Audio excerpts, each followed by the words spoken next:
Shrimati Daleema. Sir, Alappuzha ജില്ലയിലെ ഏറ്റവും മനോഹരമായ ദ്വീപാണ് പെരുമ്പളം ദ്വീപ്. പെരുമ്പളം ദ്വീപിലേക്ക് ഇപ്പോൾ പാലം കൂടി സാധ്യമാവുകയാണ്. പെരുമ്പളം ദ്വീപ് നിവാസികളുടെ ചിരകാല അഭിലാഷം ഈ വർഷം സബലീകരിക്കാനാകുമെന്നുള്ളത് പ്രതീക്ഷയാണ്. പാലം കൂടി വരുന്നതോടെ പെരുമ്പളത്തിൻ്റെ ടൂറിസം സാധ്യതകൾ വർദ്ധിക്കുകയാണ്. അതിനായി പ്രത്യേകമായി പദ്ധതികൾ ആവിഷ്കരിക്കുമോ? മിനിസ്റ്റർ. സർ, ഏഷ്യയിലെ തന്നെ ഏറ്റവും നീളം കൂടിയ കായലുകളിലൊന്നാണ് സർ വേമ്പനാട് കായൽ. ആ വേമ്പനാട് കായലിൽ സ്ഥിതി ചെയ്യുന്ന ഇവിടെ സൂചിപ്പിച്ച പെരുമ്പളം ദ്വീപ് കേരളത്തിലെ കായലുകളിലെ ഏറ്റവും വലിയ ദ്വീപാണ്.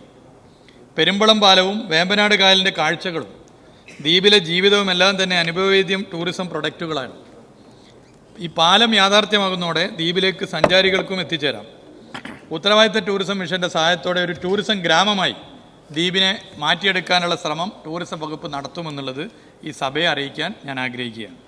ദ്വീപിൻ്റെ മനോഹരമായ ഗ്രാമജീവിതം തന്നെയാണ് ഇവിടുത്തെ പ്രധാന ടൂറിസം പ്രൊഡക്റ്റ്.